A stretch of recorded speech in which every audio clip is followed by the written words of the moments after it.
Good, good. Thanks for having me on. Thanks for coming on. Yeah, this is great. Super pumped to chat. Yeah, first podcast. Here we go. That's awesome. Congrats on the lifetime Grand Prix. Yeah, thanks, man. You pumped about Excited that? on that. Yeah, yeah, super pumped. I mean, the more time that went on, I was like, oh, there's a lot of other guys. Like, it's pretty competitive. Like, they brought it down from 35 to 30 guys. So I was like, the more time that went on, I was like, oh, it might not happen, but came together. It's like the most competitive thing right now. It seems like that's yeah, that's wild. I was pumped when you posted that. I was like, no way. That's badass. It's like, oh well, I'm bad at intros. Let's do an intro. I want to talk about the European road racing, and then I think segue into the gravel because I'm very curious about just the transition, what your plans are for next year, what you're doing this off season, um, and kind of take it from there if that works for you. Yeah, totally. Cool. Who are you? Who's Finn? Let's see. Uh, Colorado, born and raised. Um, I've honestly been into bike racing my whole life. My dad was a professional mountain biker, actually. Okay. And he worked for USAC for a while, so I've kind of always been around racing. So you're in Um, Colorado Springs. yeah, well, I grew up there mostly. Now I'm in Boulder. Okay. I'm actually living with Riley Sheehan. I think you just, Okay. Hell yeah. What up? yeah, Another he's my good podcast buddy. guest, and somebody else intertwined with EVOQ Bike named Landry Bobo. Yep, yep. Fellow He was like, no spring. way, I know Finn. Yeah, yeah, he's cool. Yeah. Um, yeah, so yeah, Springs. Yeah, I've been around bike racing my whole life. But probably started taking it seriously when I was about like 17 or so. Okay. And how old are you now? 23? 23. Yep. Yep. Um, and I started off like mountain bike racing and then got into road my last year junior Mm, and raced for Lux cycling, which unfortunately just went under and is no mm. longer a team. Um, Yeah, and I've been road racing probably the last 5 years or so, and then just this year got into gravel. And you were with Riley on, is it pronounced Sojasun? Yep, Soju Sun.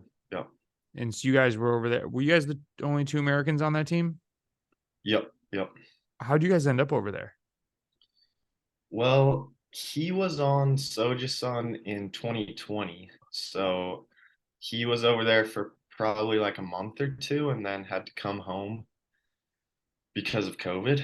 Okay. And uh, so he was going to be on the team the next year in 2021, and yeah, we're good friends. So he put me in touch with that guy, and that's how it worked out. That is a great tip right there for anyone who's younger and listening. I'm drawing a blank. Who was I just talking to that was like, oh, Cormac McGee, who's like, you Yeah, might be better off down in the cafeteria chatting with everybody, making some connections and like worrying about the foam rolling at a big stage race or something. I thought that was mega.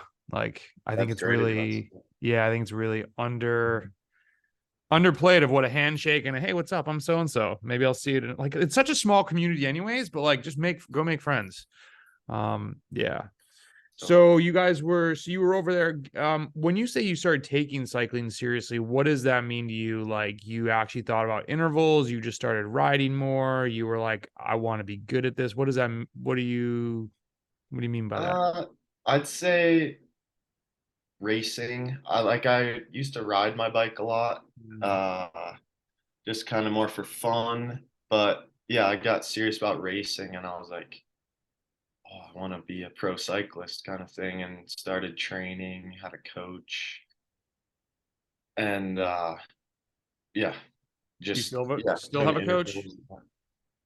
Uh, well, I was actually coached by Nate Wilson. Okay. You had him on also recently, I think, Yeah. right? Yeah. And he coached me for about 3 years, and that was great. I mean, I think he's one of the best coaches probably in the world right now. and I was able to learn a bunch from him. Um, but this spring we just parted ways because I mean he's super busy with EF stuff and Mm-hmm. he's got a lot going on. Mm-hmm. So we parted ways, and then now my buddy Sean Quinn kind of coaches me, which he's kind Okay. of like my friend, but he just it helps to just have like some workouts in Training Peaks and obviously, but just someone that's keeping an eye on your training instead of being fully self-coached kind of thing. So Mm-hmm. Do you think it's more the workouts for you, or is it that conversation, which like the second part, more like being, having just eyes on what you're doing that aren't your own eyes, someone that's not doing the actual workouts? Or do you actually find the workouts in the day to day as beneficial as the like bigger picture? I feel like it'd be more the day to day actually, just Huh. because Okay. having intervals in there that someone else writes in kind of Yeah. I don't know, it helps motivate me a bit Okay. to get it done. And then I mean it's all on me to I mean keep it up over a long period of time. So Hmm. that's more the self motivation. But yeah, that's I mean, we've just been doing that probably the last 4 months or so. Okay. And he's Um he's on EF, right? yeah, yeah. Sean, let's do a podcast, bro. Let's talk about Finn. Okay, well, that's awesome. So he's been with you the past 4 months, and tell me about the European racing. What was that like? What was not only the races, but maybe like the lifestyle over there? Because everyone always has their own personal take on it. It's hard. I mean, it's pretty hard. Yeah, it can be lonely. What's hard, the racing or just living there, Just the or living mostly. the I language was lucky barrier, to have like what going on that? Because everybody says that, but I don't always get like specifics. I'm curious. yeah. Um, I mean, I speak some French, but these teams that I was on kind of expected me to speak French with the team. And I mean, I can communicate like one on one, but in a group setting, it can be difficult to like really integrate with the team. Hmm. There's that. And yeah, I mean, living in a foreign country, I was lucky to have Riley my first year over there.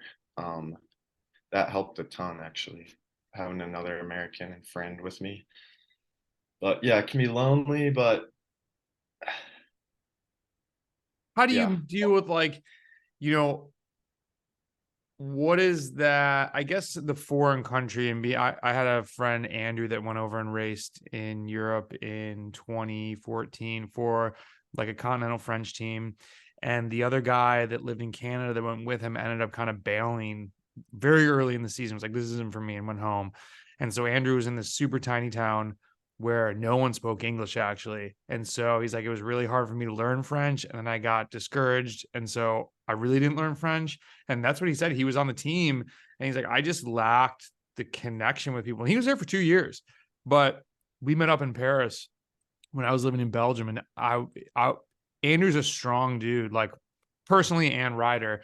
And he just seemed like a little beat down from the experience. And that was really only the first hand. Like I knew the guy really well. And so to hear your story, it's kind of like, oh man, that really makes sense of what Andrew was talking about.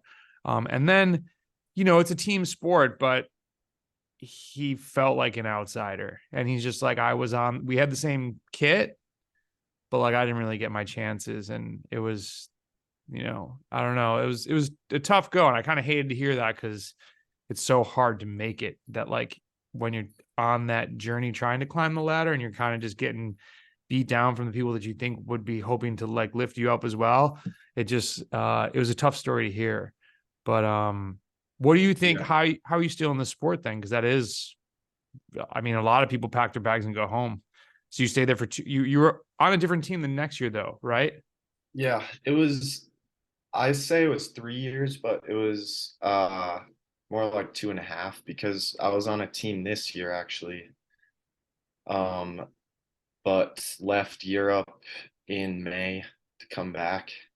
Just wasn't going well with the team and I wasn't having a good time. So, and I was like, I don't see myself because before that I was like chasing the pro contract in Europe and that was my dream, and then this year at the start of the year I kind of just reassessed and I was like, I've come this far in bike racing, like I've put all these years into it and gotten faster and everything. Like I don't want to just give up on it now just because I don't want to continue being in Europe.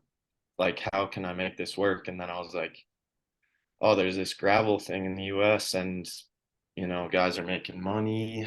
Um, to me, it's like a cool discipline. Like I like the different style of racing too. And I was like, give that a try and see what I can do. So yeah. Had some really good results too, so that's got to be motivating. Yeah, yeah, it felt good. Yeah.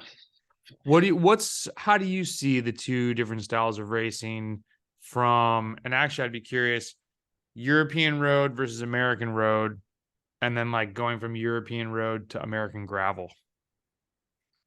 Yeah. I'd say so Euro road versus American road, I'd say the Euro road is just way more aggressive, or at least the racing I was doing. Like from the gun, you're attacking basically the entire race, like just covering attacks. In the races I was doing, since it's pretty like even between all the teams, like there's not a super strong team that can just ride the front and like pull any break back. So it's pretty even. So everyone wants a guy in the break and it's just attacking the whole race. It's rarely like some team is pulling on the front kind of thing. So Mhm. yeah, more aggressive than US racing. And then Let me ask you a question about the yeah, aggression, not only like the attacking and just that aspect, but also I would assume, and just from watching, hearing other people, like the positioning and the aggressiveness of the bunch, because you can't attack if you're 5 rows back. So everyone's trying to constantly move up. And like that's true in American racing, but it's I don't know, any the roads are international. bigger here. Say that again. The roads are bigger here. In the US. Paramount, yeah, Yeah. in general. Yeah. But Okay. And then like going from the Euro road to American gravel now, how do you see that?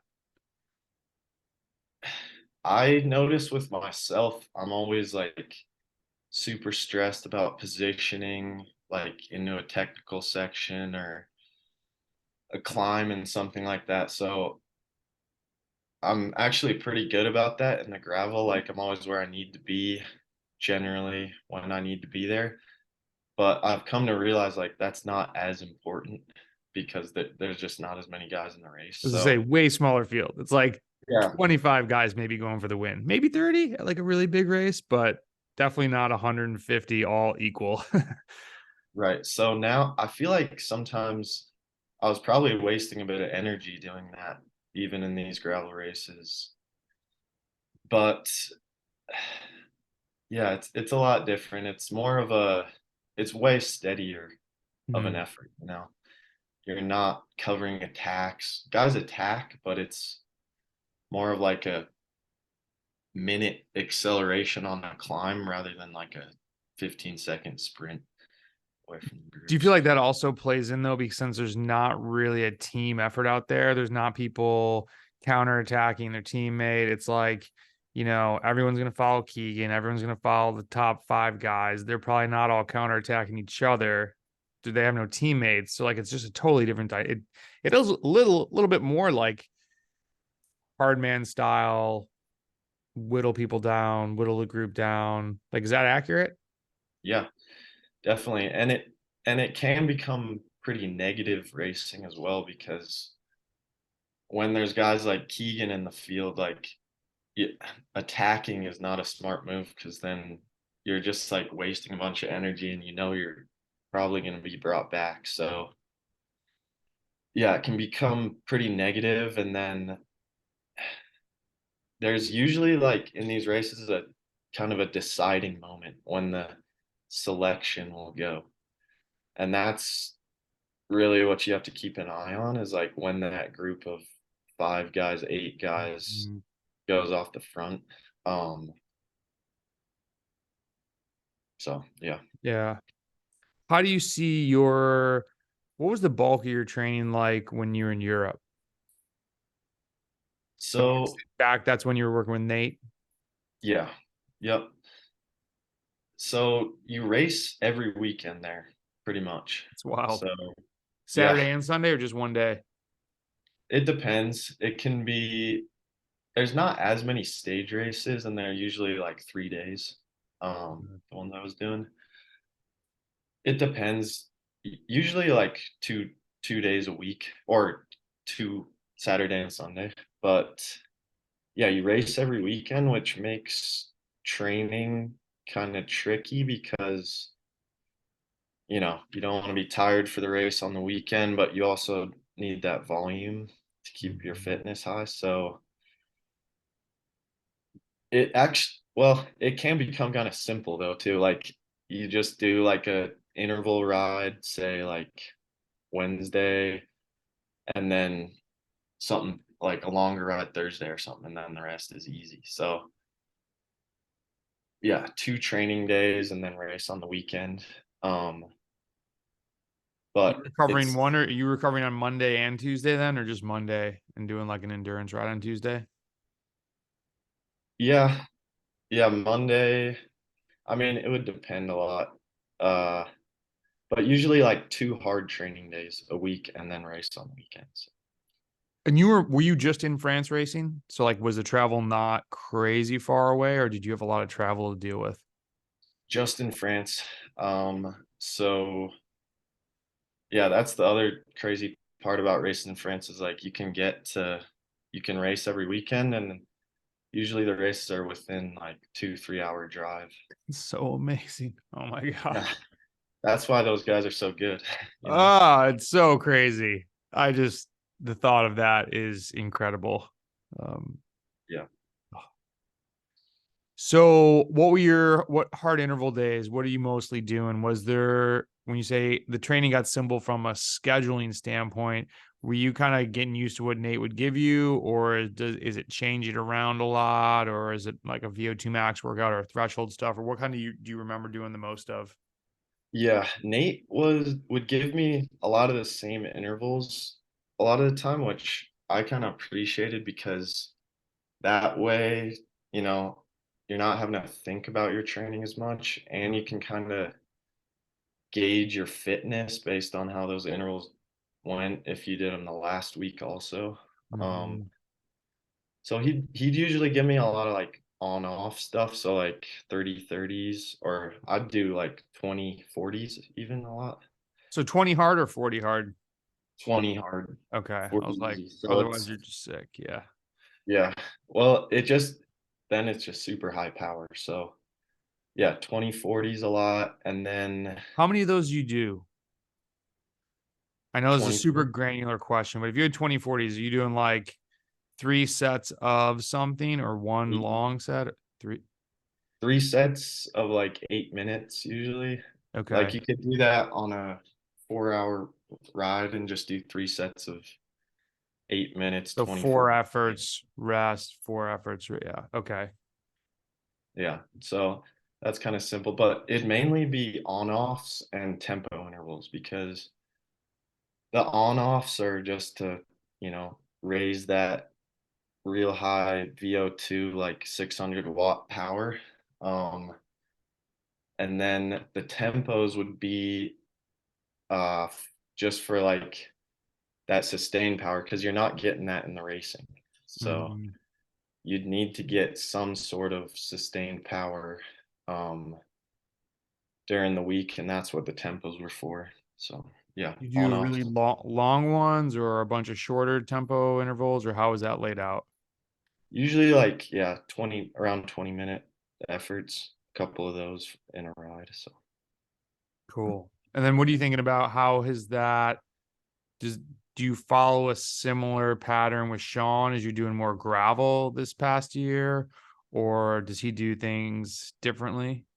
So the way my training has shifted has been just a lot of zone two, really. Mm. And that's something I really have been focusing on like this summer and yeah, this whole gravel season that I've done. And it's just comes down to like, yeah, doing kind of a high power for 5 hour training ride. And I feel like that's really where the difference is made for these gravel races. Um, So when you say and high power, like high zone two or higher than that for 5 hours? no, just yeah, zone two, but Okay. like on the pedals pretty Yeah. good. And really not doing a lot of intervals actually, like not that many on-offs, not that many tempos even. Um, and just focusing on the zone two is really the focus. So Which is interesting because you're probably racing a lot less with the gravel races being so far apart. And how many gravel races did you do in 2023? Would you guesstimate probably 10? maybe 7 or 8. Yeah. Okay. So that's super interesting that Larry Warbass was on and he had made a comment that sticks with me. He's like, I think as long as you stick to a program that is done by your coach, there are so many different ways to do this. Like the way I'm hearing this is you're racing a ton, you're doing tempo and VO2 stuff, and then you're racing less and you're just doing a lot of zone two. Like in my head, I almost think it'd be flip flopped, Yeah. but it's working. So it's like, Yeah. And my theory is like Nate always would tell me like I see my strengths in the races as like shorter kind of VO2 efforts, not like a sprinter, but kind of like a punchy rider versus longer climbs. And he would always tell me like, yeah, but you are like gonna be good at what you're doing. And that's what all the French races was those like mm, short efforts kind of thing. So I think I've worked on that a lot the last 3 years or so. So I don't have to work that as much for the gravel racing. Like I kind yeah. of have that in the system just from the past couple years of road racing. So I mean, you definitely still do maintenance on that stuff, but Mm-hmm. it's more about raising that like 5, 6 hour power. That's actually a really good point of thinking about the real big picture of like what you've stacked over the past 3 years. And even though, I mean, and I think the only thing I would in my head that like jumps out is gravel racing, I think has, and correct me if I'm wrong, from the races I've done, it is a lot of long power, but that first 2 hours is hard. Is like tons of VO2 max, tons of anaerobic capacity. I mean, I gravel worlds, we did it was like over an hour at VO2 it was 7.5 hours. And it's like on paper, I would not be able to, if you sent me out there and was like, go do this in training, there's no way I could internally motivate to do that. So like it's still really hard riding. And maybe it is just what you've banked from years before of that and doing the maintenance rides and um, the addition of more aerobic work from the zone two. That's interesting. What do you think? What are you trying to work on the most then for next year now that you're going to be doing the Lifetime Grand Prix? In terms of fitness or like Both. Because there's, general, yeah. yeah, well, I'd say actually, in terms of fitness, wait, hold on. That's a great, the way you asked that is what do you see as the components that go into doing well in this type of event besides watts? yeah, besides Watts, I think, well, two things. For me, I haven't raced a lot of mountain bikes. Like I did one race and like two mountain bike races probably in the last 4 years. I used to race as a junior, so I'm gonna have to dial in my technical skills. Uh, I think I can hang in there because I ride mountain bikes throughout the year, uh, every now and then, but that's something for me since three of the races are mountain bike races. I'll have to, make sure I can keep up on the downhills with the fast guys and stuff like that. And then I'd say the other thing that I'd like to improve is just being prepared, like with all my mechanical, my bike, my nutrition, and yeah, bike and nutrition mainly. Because this year I've had two races where I just mechanicaled out. Um, so that is pretty unfortunate. So I'd like to, since it is an overall thing and you have to get 5 good races in, you don't really have much room to like mechanical out of a race. What mechanicals did you have? Flat tire, and then I did big sugar, and I had a really bad chain drop and Hmm. couldn't get it out of there. So Are you yeah, going to change tires, or was it just like, do you feel like you had the wrong tires, or because yeah, gravel's all wrong about tires. tires?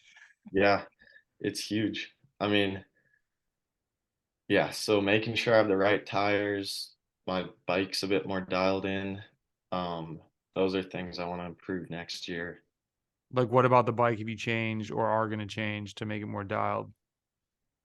Chain drops, because I had a couple of those this year, and I've just been like working on my own bike, and that was like maybe due to me.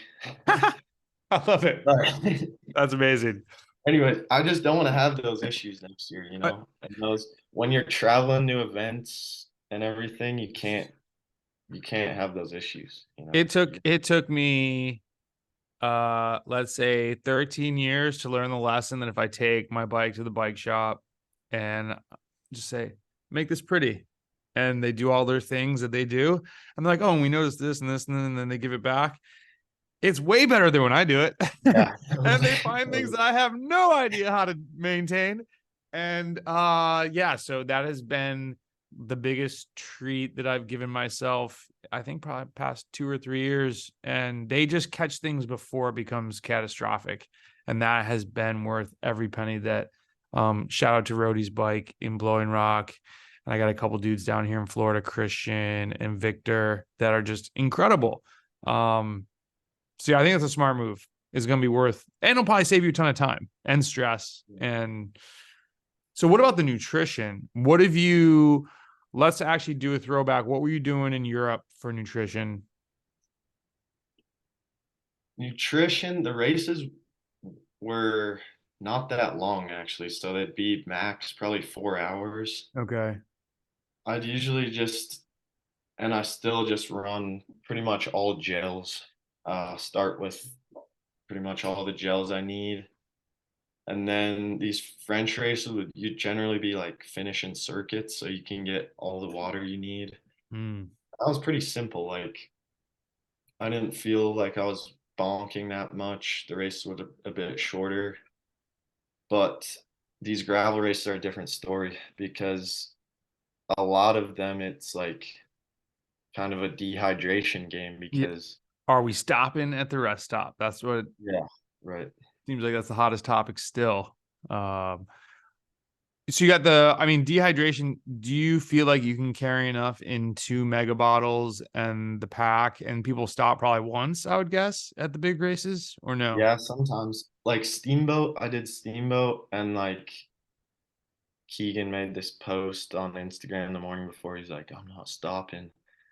And so everyone started with like the hydration pack and 2 liter bottles. And I didn't stop. It was uh it was a long race to do on that much water. Like Hmm. everyone was kind of dying at the end there. So it's kind of a tough game to play. But I mean, what if you like sneak attacked a third bottle on there somehow, whether you fit it in your back pocket or, I mean, I know rolling up with it like under the down tube would be not cool, but hydration is pretty important. I mean, I don't know. That's just something I would think. You can definitely get a 20 ounce in under the Useway pack, because I've done that on some. There's some gravel out, and well, actually, you might have ridden closer to North Carolina for BWR. No, that's more towards Asheville, where you're in the middle of nowhere. I had no. Landry was actually, hey, kudos for going on that route by yourself. You're crazy. There's like nobody for days. And so I brought a ton of water, and I had the 2 liter, 2 1 liters, and then a 20 ounce. I don't know. It wasn't too uncomfortable. I didn't really notice it. That might be a tactic if you're like, no, you can't stop, but Yeah. then it's just Yeah, more work. So yeah, and then I'm always like stressing, like starting the race. You feel so heavy like that, and there's like a whatever 5 minute climb like out of the gate, and you're yeah, like, oh geez, do I really need this extra bottle? But true, true. um, so yeah, So how does that are you still rocking gels in the races for the long gravel? You just bring a ton of gels? yeah, that's what I stick to generally. How many gels are you bringing? So let's say it's a 7 hour ride race. Um, well, I was using this year like the SIS beta fuel ones, so they're Okay. 40 grams of carbs. Okay. So, you could have two of those an hour, and then a mix brings you around 100 grams, but you want a bit more than that. So it's around like 15 to 20 gels for the race, and then you have like your drink mix and all that, and then maybe a bar or two as well. So Have it's a you ever used lot. maple syrup? No, I've never tried that.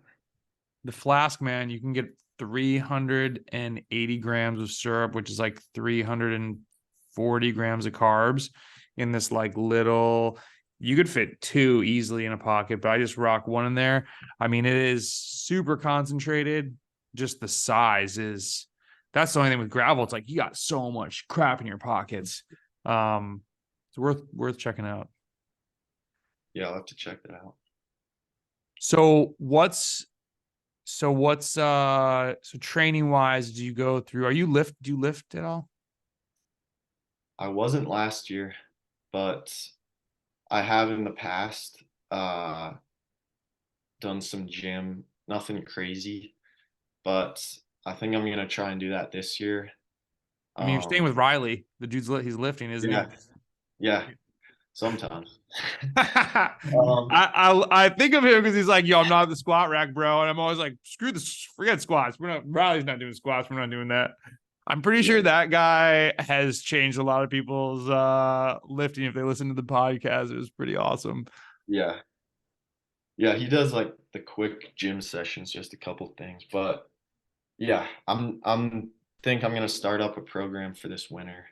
Cool. Um, I'm What does just Sean? What does Sean think? Does he lift or? he doesn't. I think he does like the hex bar. Yeah, dude. Um, he does that, but I think that's like, I mean, I could be wrong on this, but I think that's his only like actual weight that he's lifting. Otherwise, he just does like body weight exercises and things like that. I think you can get so much from the hex bar deadlift. And I don't even think I used to go uh I used to go really heavy on that for me. I mean, not like a bodybuilder heavy, but for like a cyclist. And I think even backing that down, I'm still seeing tons of benefit. You do that, pedals is just like ah. Yeah, It's worth looking into for sure. Especially if, I don't know if you just lift at his house or wherever, but yeah, if you can get your hands on a hex bar somewhere, I join a gym just for that. yeah. And mega benefit. It's amazing. Yeah. So what do you think? What will you change then as you go into next season? When's the first race for Lifetime? April? May? For Lifetime, it's the spring's a really light schedule. Like the first one is Sea Otter, and I think that's second half of April. Okay. And after that, it's Unbound, which is Oh snap. June 2nd, I think, or early June. So it's super light in the spring. But I'm gonna do other races, not just the Lifetime ones. So I'm gonna have other races in the spring. But yeah, What for Lifetime, it's Sea Otter. what are the early spring ones for you that you're gonna do? I'd like to do BWR, Arizona. Hmm. So that's like early March. That's pretty early. And then after that, it is, um, I've never done these ones before. I think it's called Mid South. Yeah. Yeah, I think Mhm. that's the next one, which that seems like a pretty good big race. So yeah, Yeah. Bring a paint stick if it's yeah, muddy because it's just clay out there. It's yeah. yeah. That I love that. I haven't done that race in a while. It was when Ted King, I think was, I guess, making a comeback. He was in the race and we're in the break, and there's this dude with like big hair. He had a big beard. He was in like some plaid. It wasn't his maple thing, but it was like a plaid jersey. I think I'm like, who is this like mountain dude? After someone's like, oh yeah, that's Ted King. I was like, I didn't could not even tell who he was. He was just like very like stoic and silent. It was awesome. I was like, all right, cool. It's a good race though. Yeah, it's a. I mean, I'm sure the course has changed, but hopefully it was 22 degrees when we were there. So hopefully you get a warmer day. Yeah, yeah, totally. So So what do you think of as you get closer into like February? Well, I mean, yeah, like February, what are you starting to do as the races get closer as opposed to, do you think you'll be rocking a lot of zone two from now till then? Or like does Sean give you an idea of what's kind of going on? Are you more just like, just tell me what to do and I'm gonna go do it? yeah, uh, we discuss like every like week or two, kind of what's coming up and stuff like that. But it'll probably just be slowly building the volume up towards the races, like, and having that mix of zone two, bit of the on off work, VO2, and then a bit of tempo as well. Mm, But just building the volume, probably similar ratios, and then obviously getting a bit more into like some VO2 stuff towards the racing season. But yeah, it's not too complicated. I don't think it depends also a lot since I'm here in Boulder, like depends a lot on the weather.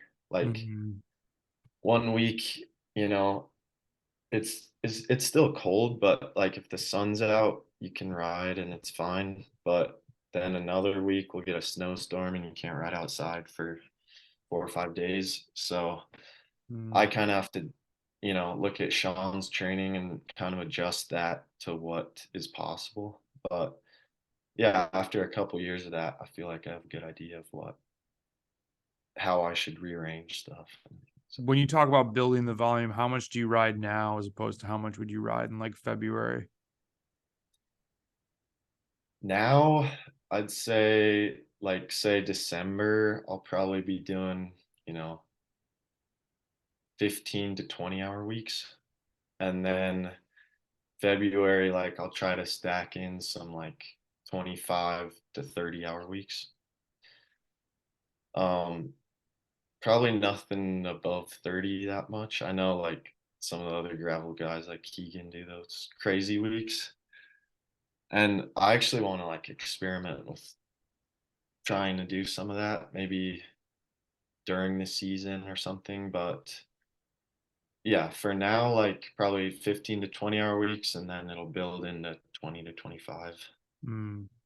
So So what have you noticed like that's changed in maybe your body or riding as an athlete from 2020 to now? I think it would be interesting, like you're 20 years old then, you're 23 now, you're, from 3 years in to now you're 6 years in of like what you said, like serious training. What have you noticed that's just like different about you as a rider?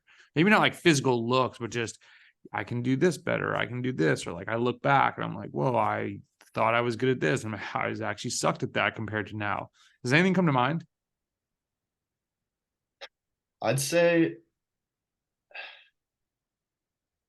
like having those, real high power efforts late in the race. Hmm.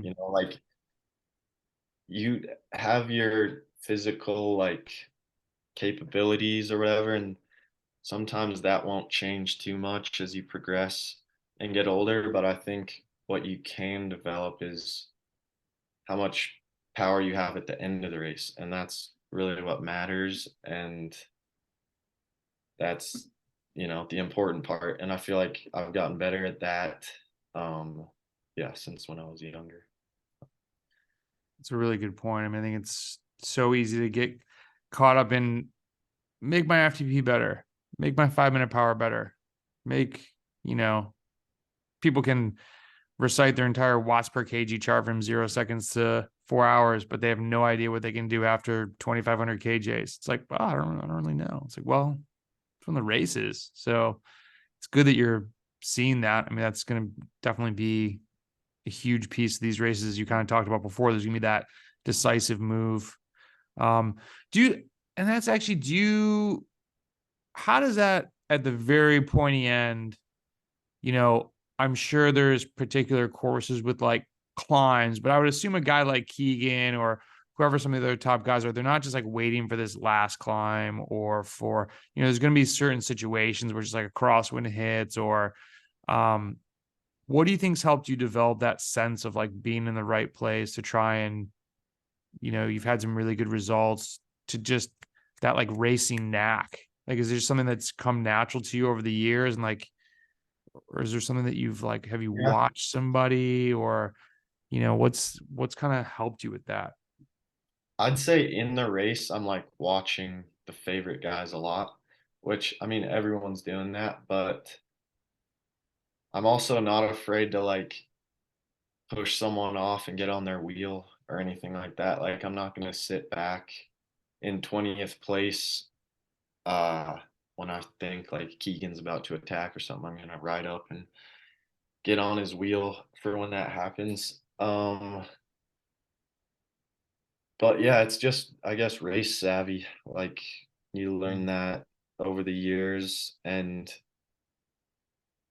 um yeah, just like following the fast guys really. Do you think you learned that from,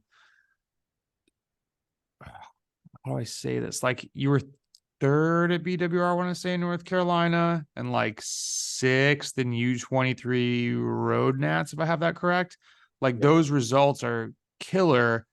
Do you think you learned some of that skill in those specific races when you did well, or at a time beforehand, which helped you do well in those races? Do you see what I'm saying? Like, Yeah. is it just racing? Like, would you recommend to people, like, you just learn a ton from racing, like, go race? I mean, you got to I race in would France. say that. You Yeah, would, like for sorry, you would or you juniors, wouldn't say that?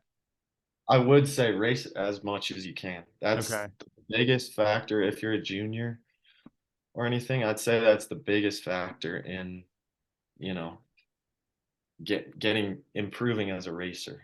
Um, and that was like my decision to go to Europe and race. I was like, if I want to really become a good bike racer, it's not gonna happen in the US here, and I really have to put myself outside of my comfort zone and just race a bunch. And yeah, and then in terms of the tactics, like you were saying, like following the right move and everything,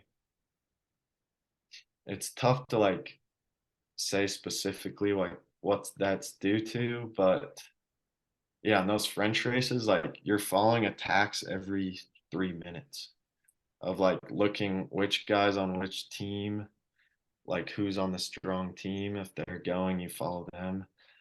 So you're really like thinking about it a lot and just doing it like every 3 minutes. So you have a lot of repetitions. So yeah, I'd say that's where I learned it. Yeah, man, it's got to be I know, just such an amazing experience. I mean, I can't even, I just think of some of these races that we get to see on TV or, I've ridden over in Europe, so I can like picture the roads and I've ridden there. I'm like, I can't believe there's like 150 guys, 180 guys on a road during a race here. It's just a different vibe. I think, where was it? It was, Joe Martin out here, one of the courses, it's like super wide. There was so much room. It was like the exact opposite. So I don't even think as Americans, it's unless you're over there. I can't even appreciate like the experience that you got from that. But it has to be amazing. I'm obsessed with Europe, so I'm always just like when people are talking about, I'm like, oh, it sounds so cool. Yeah. What race are you looking forward to the most this coming year? Um, since I'm from Colorado, I've never done the race, but the Leadville 100 is Mm. one that it's kind of just like a, I don't know, legendary race in my opinion. Like, yeah, it's to me, it's like one of, or the biggest race in the US. Yeah, and I've never done it before. I've always wanted to do it, and that's one that I'm really excited about. Um, besides that, I'd say Unbound. Never done that either, but yeah, those I think those are just the two biggest races really. What would your And goal be for each of those races? What would you be stoked on? And what do you really put as like, this is Sean, this is what I want to do at this race? um top tens at those, either one. Um yeah, that's the goal. Yeah. And then what do you have like a long term, like what 3 year plan, 5 year plan? Do you take it more season by season? Like where are you, what's your Yeah, goal? Is it just like be able to make a career racing here in the US, or what do you want to, you're a young dude, where do you kind of see yourself in the next I mean, dude, I'm envious. In 5 years, you're still really young. So, what do you want to do? yeah. Right now, I want to make a career out of this lifetime scene, the gravel scene, stuff like that. Like I see guys when I was younger, I was like kind of around Russell and Keegan a bit because my dad would work with them and I'd be at the races, like looking up to those guys kind of. So they're kind of always my heroes a bit. But yeah, that's really where see myself or what I want to do is like kind of make a career out of this racing my bike here in the US. Um, Mm. and that's not to say like, oh, never going back to Europe or anything like that. But, after this year, I got a bit burnt out on it. And just think that for me, it's the way to go racing here. Yeah, that's Just, awesome. yeah. What do you think? How do you look at that as, I mean, you got to get sponsorship, right? Like, do you look at it as besides racing, like all the pillars that go along with that? Um, there's social media that it's like the biggest riders have a YouTube channel and they have this and they have people out filming them for this. Like, have you thought about that aspect of it, or right now you're trying to really just focus on the racing, the results, and how do you look at that sort of big picture when you're talking about like you're starting to build your brand and career? Yeah. That's something I definitely need to work on a bit more is kind of build my personality, per se. But I'm not huge on doing that stuff. I mean, I'm not against it at all either, but that's just something like I have to work on is just posting more. Um, What do you naturally gravitate to? Read like writing, film, audio. If you were to create something, what's your kind of like I'd like to make like some videos, like some, I've always thought it like the Safa Brian videos are awesome. sick? Yeah. Like that's recently has been kind of like my thing, like, oh man, creating like some stuff like that would be super cool. And I think, a lot of other people like that stuff too. So yes, maybe some like vlog style stuff. Uh, but yeah, videos is what interests me. Yeah, I'm surprised more people don't vlog from that are doing like lifetime. Every lifetime race riding should have a podcast, should be vlogging. Like we're curious. Like, what are you guys up to? What's going on? It doesn't have to be long. Like, you can pack so much into an 8 minute video that takes you, 30 minutes of shot time or whatever you want to call it. And yeah, I just think a lot of like raw footage is super interesting. And I think someone that is in the Lifetime Grand Prix sometimes forgets how far along you guys and girls have all come as athletes, that, you know, us amateurs don't get to see and learn and be in the situations that all of you have been in. So that's why it's even more interesting for us. Like, you're surrounded by 30 other guys, 20 other guys, and maybe 30 other women that you're living this, you're breathing it. So it becomes like second nature. Whereas we're just like, "Yo, what are you guys doing before that race? Like, what's going on over there?" And so, yeah, if you start doing it, just post stuff. Cole Patton was on, and he obviously crushed in the series last year. And he made the comments like, I'm really going in on making high quality Instagram stuff. And, like, his reels are not just like, "Hey, this is me riding my bike." It's like professionally done. I'm like, oh, it's a cool spin. Like, it's very unique. If I see a reel, it, like, his stuff catches my eye. Yeah. Yeah, find what like resonates with you and just start. Gary Vaynerchuk? I don't know. Gary V is like a bit, he's crazy businessman, has created and sold mega brands, but he's huge on, he started with helping his dad's wine company grow from $3 to $60 million through social media, like back when Google ads were really big and stuff like that. And they still are, but when it was very cheap. But he has some interesting books about like how to grow a brand. Crushing It is a really good book. It's old now, but it still applies. And it's just like, one of the biggest things he talks about is he's good on video. He sucks at writing. And so he's like, I will never be a blogger, but I'll make videos and I'll make podcasts and da da da. And so I think it was a good reminder to, like, for me, of trying to grow a coaching business, like, we got to find our lane and be excited about, but also like authentic with what we put out. Like, I love talking to an athlete like this, and I'm just curious about what you're doing. And so it's fun to do this. It's not like, oh, I got to go talk to Finn today. You know what I mean? So finding things that you like, start posting stuff. And I think you'll be really surprised at how many people are excited about what you're doing. So, and you got a cool story. Like, you've been in Europe, you're here. Yeah. I don't know, be interesting to Yeah, I'm follow. excited to get into that. Yeah. Um, I've heard some like talk about like you know those videos that Lifetime put out for Leadville and Big Sugar? I Did you don't. see? What? No, what are they? They're Are they like, recaps? yeah, they're recaps, but they're like 45 minutes long, and it's all the helicopter shots, and it's kind of like how the race played out, but it's like really well done, and it's, yeah, 40 minutes long.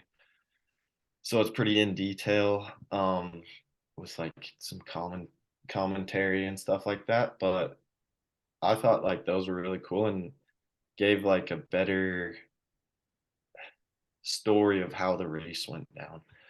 Oh, dude, I'm seeing all So these right now on their website. Yeah, I'm gonna have to. yeah, I have not. I check it out. think now that you say this, I saw part of one and didn't follow through. I don't watch a ton of.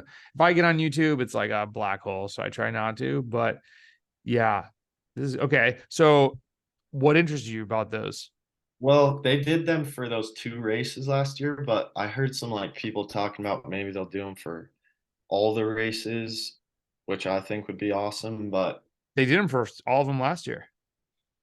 all of them? Yeah, there's 6 episodes: Sea Otter, Unbound, Crusher, Leadville, ooh, Checkaquegmagongagongagon, and Yeah. Big Sugar. Okay. I think Chiquemagon, is they'll, that right? yeah, Schwamigan, I think Schwam. is how people say You're it. like, right? No, Schwamigan. Yeah. But I think the ones I'm talking about might be different. They're like a Uh, recap. Okay. Um, I could be wrong. But anyways, I thought those were awesome because they kind of like tell the story of the race. Um,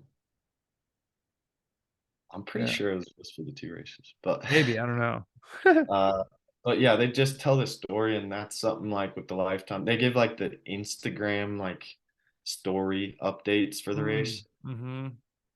but it'd be cool if there was like some way to live broadcast it, which could get tricky for like Schwamgen and stuff like that, but that'd be really cool. It wasn't Danny Summerhill. It was, who's the roadie that has crushed crits and also really good at the road? Is it Danny Summerhill? Might Uh, be. he won. amateur nationals a couple years back in 2013 and 14, I want to say. He just live streamed, I want to say Tulsa. Oh yeah, and announced it. Maybe. I like heard about this secondhand. Someone was like, yeah, did you see so and so? Oh God, no, was it him? Yeah, No, I think he's Daniel on football. Holloway. Yeah, Yeah, I think it was him. yeah, And yeah, yeah, I think he was like announcing and racing. Somebody yeah. said. I never Oh saw it, wow, but yeah. this could be you. This could be your lane. That could be tough. Live on TikTok. Yeah, Finn, what platforms are you on right now? How do people follow you? Instagram, Finn_Gullickson. Um, yeah, What's the YouTube channel going to be called? I gotta make one, man. We probably won't post this until January. Wilon. So if you make it beforehand, that's your homework from the podcast. Get your YouTube started and we'll get you some subs. Yeah, yeah, I gotta get a new GoPro too. I have one of the old like session ones, but What's you got to get whatever Safa Brian's using. Like, does he have the what's he that has like the 360 360? on. Yeah. Pretty sweet, yeah. Something new on gravel, man. That'd be sick. Yeah, we'll see. What's so you've got this you know, you're a resilient dude. You know, went through the European campaign, come back. What's your kind of your inspiration besides just like, hey, I want to make this my career? I think there's a lot of people that want to make it in bike racing, but is there something else that's driving you? Like you just love being an athlete, or it might just be like, hey, I don't want to go get a 9 to 5 job, or what's driving you to keep going? Yeah, I mean, I love bike riding. Um, Getting outside every day, that's a big piece. And I just have a bit like I want to prove to everyone that I can do it kind of thing. Like, I don't know, I feel like I've been hidden in Europe for the last couple years and people maybe like forget about me kind of thing and I just want to like show this US cycling that I'm here kind of thing and yeah, I that's my love that. motivation. Who's everyone when you think of yeah, who's everybody in your mind? I don't know, not necessarily. It's not, there's not like haters or anything like that, but it's just maybe it's proved to myself too. I mean, you know, that I am good at this and that, you know, I should be racing my bike and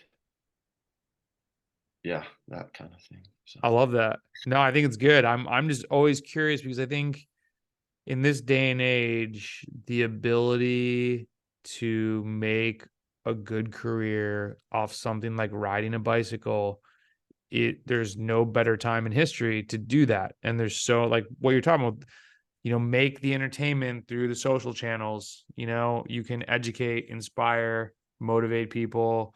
You can make money from the actual races. Obviously, you can work with brands. You can work with brands in Europe. You can work with brands in Asia. Like you can connect with anybody. You can slide in. Like it's just amazing what you can do. And so I think when you say like, I just want to prove to everybody, like I'm here, and there's so many ways to be in it and to do it and to accomplish it and crush the races and do so much more. So I'm pumped for guys like you that are 23 and have that like motivation and trying to figure out your vision and, as you said, like your personality. And yeah, I don't know, I'll be excited to watch and see what you do.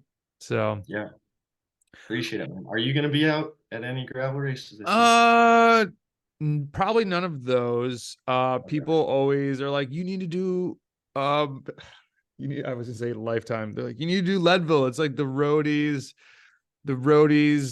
mountain bike race. And I'm like, there's no Take way. some preparation though.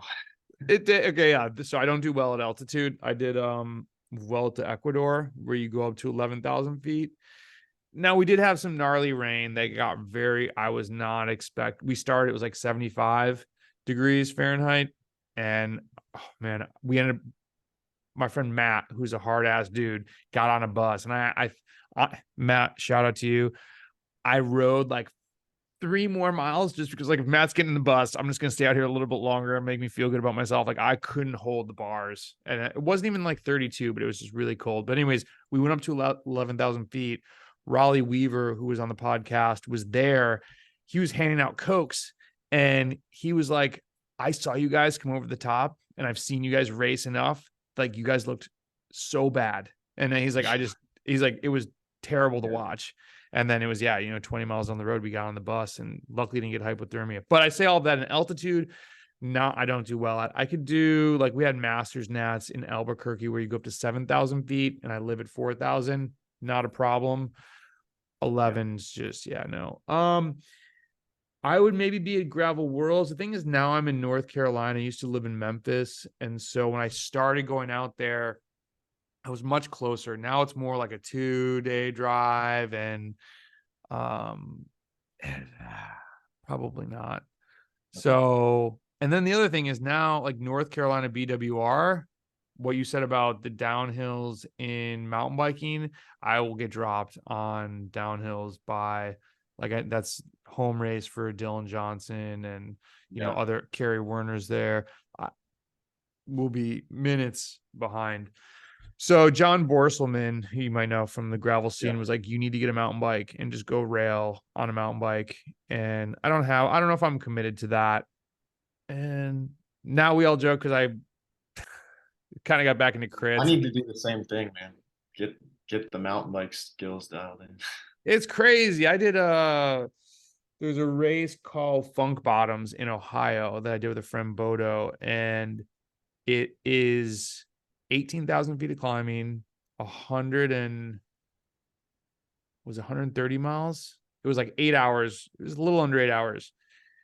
I can't do the math in my head right now. But anyways, the downhills weren't long. There were some definite, like, steep ones, and a couple people early on were just gapping us, and then they would kind of like wait up because, I mean, the day was just so long. I'm like, you guys must mountain bike, huh? They're like, yeah, you must be a roadie. I was like, yes. And it's Yeah. just like, just so far out of my comfort zone. It's one of those things where I'm not, even if I ride a mountain bike, I'm not going to bridge that gap. That's years of them being off road. I mean, maybe I should, but I don't know. I love riding on the road. And that's my problem with gravel. Like, I just Yeah. love riding on the road.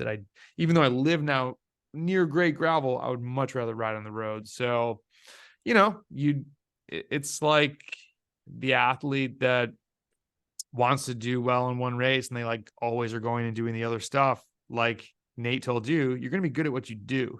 Yeah. So I just need to accept that. And we'll see what happens. I don't know.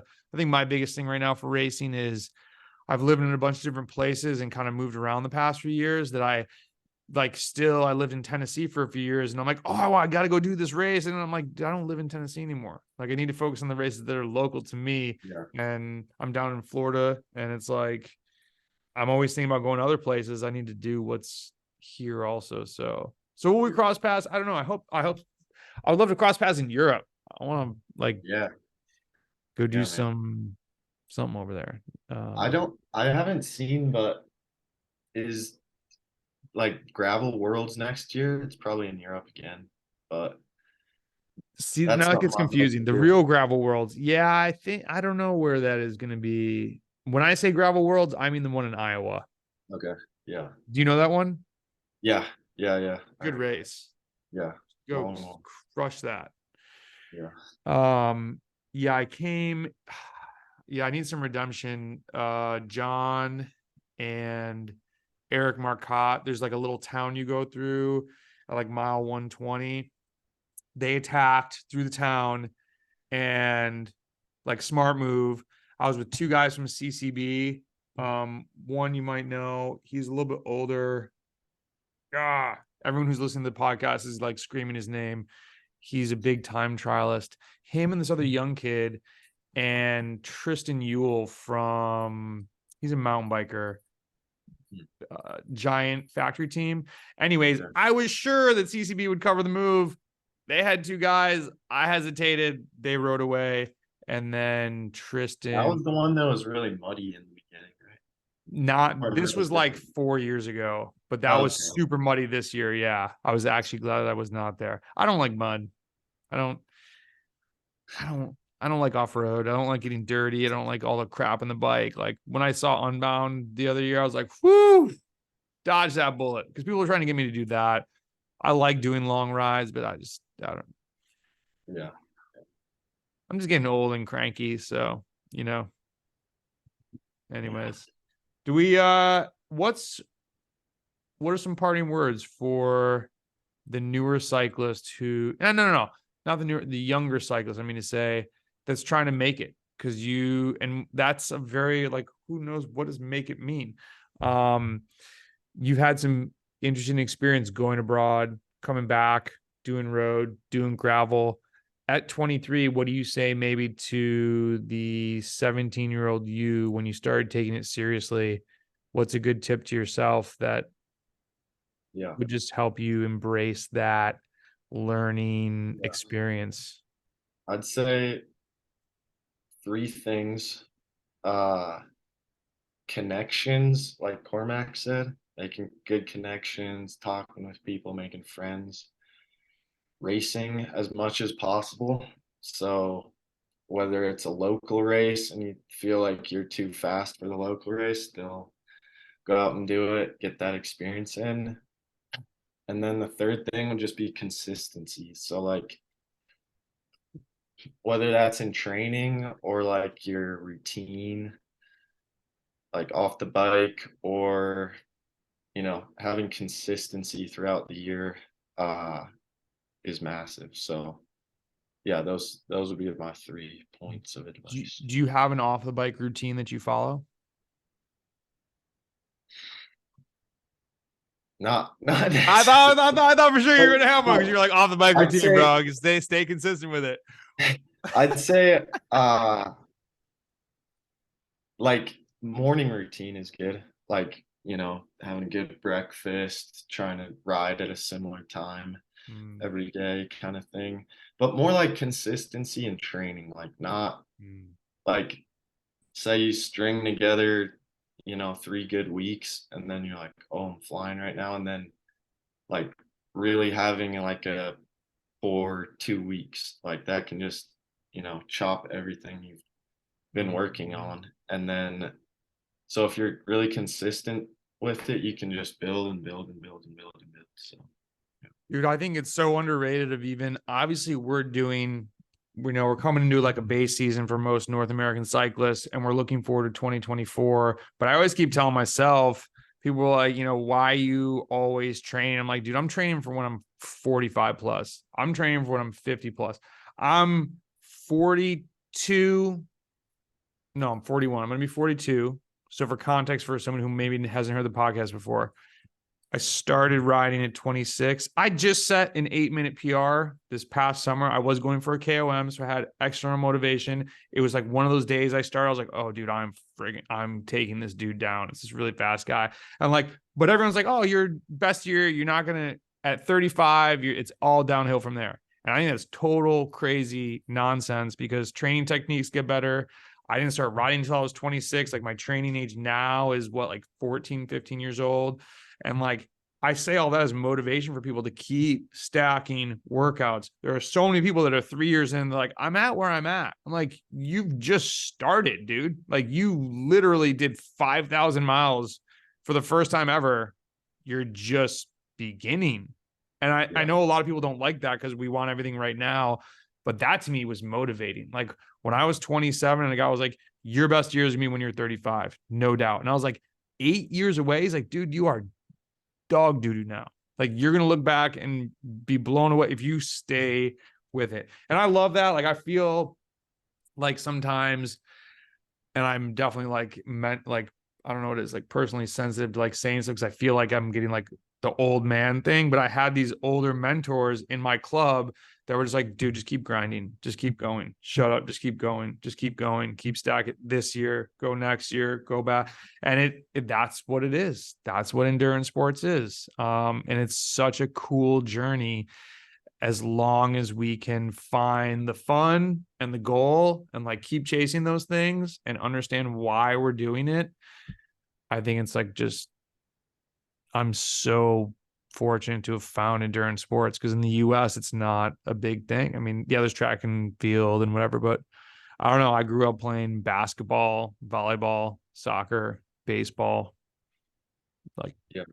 you You know. get a, I think you get a big sense of like accomplishment from it. Like for me, the base season is always like, it's one of my favorite times of the year just because you can feel yourself getting faster week to week and it just feels Mm, so good. Like feels something amazing. about it, putting that work in and getting that direct uh benefit from it. So yeah. What do you think you feel? What makes you feel faster if you're doing like a lot of zone two, or is it like maybe you feel less tired from a similar ride, or do you still do some hard efforts throughout, excuse me, throughout the quote unquote off season? Or how do you get that litmus? So you're like, I'm feeling good, I'm feeling faster from Yeah. 3 weeks ago. Um yeah, it's just I'd say feeling good at the end of the ride is a Mm, big part of that. Endurance, you just like, you just have that power 5 hours in and yeah. can do that. That's when I know I'm like going well. Uh, but yeah, group rides are another great way to like gauge your fitness. Like I've done some training in Tucson and doing like the shootout. That's like a race basically, like um that ride, and you can kind of like see how you stack up against the other really fast guys. So Mm, yeah, I think group rides are a great addition also to off-season training because it's like racing and you can then when you get in your first race, you're not it's like you feel like you've done that kind of effort a bit before. So yeah.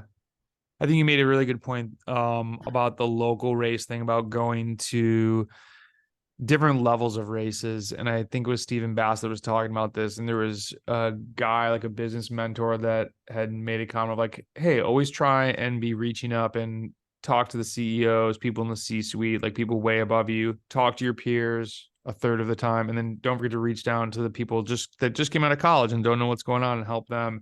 And I think that in a similar way of racing, like go to a race where you think you're going to get the W and go get the W, and then go to the race where it's you and all your peers, and then go get shellacked. And I think the shellacking sometimes when there's no expectation are almost a little bit more fun because you're not expected to do anything. And I don't know, I think those ones I just can be a little bit more YOLO. And it was like sometimes something crazy happens and you're like, holy, I can't believe that just happened in this race. So mhm. allow yourself to surprise yourself and good things happen. You got any Totally. parting words, man? This was awesome. I appreciate you taking the time to do this. Oh yeah, I enjoyed it too. Yeah, not too much. Stay tuned at the Yes. lifetime. Well, We got Finn on the countdown. He's got 2 months to make a YouTube channel. We'll post his Instagram in the show notes below. Definitely be on the lookout, man. We'll be rooting for you. Hopefully we cross paths maybe in Colorado. And yeah, I don't know. I'll keep my eye out. I'm floating around. Once the race season comes, I'm right now. I'm like, oh, I'm gonna stay local. I'm gonna do this. I'm like, will you do pronats? road nets. Yeah, Yeah, I want to. I might see They're you in there because they they're canceled in amateur May this year. nats, and Yeah, I've never done pronats because I feel like as an amateur, why am I there? And I understand that there's not enough riders, so they have Cat One's competition to be in there. But now they've taken away our race, I'm like, you got to have a national championship, and I will of course go do Masters Nats, but that's a different vibe. So I don't know, I might see you there, but I'm gonna wait and see what the course is like, yeah. and if it's something that I'm just gonna get shelled at from being a bigger dude, I don't know, maybe I'd still go. It'd still be fun. Go do some live podcasts maybe. I've heard it's a cool course. Oh wait, is the Uh, course out? Wait, what I course don't. is it? You got some Just my inside buddy tip? Sean told me it's a cool course. Oh, That's all. dude. Okay, I'm I gonna don't try know. and do Maybe some I should digging here. Do you try know? Yeah, I'm gonna hit you up. Um, I'm dying to see what this course is, and I'd actually love to like. I mean, the race is early in May or May 19th. I want to Yeah, say. I'd love to go if I'm in North Carolina. Drive up to West Virginia. It's probably pitchy, is what I'm guessing. Like it's probably. pretty steep and West Yeah. Virginia. But yo, Yeah, man, man. thank you so much. I greatly appreciate you taking the time. And yeah, hopefully we cross paths in real life. And good luck with the training in the base season.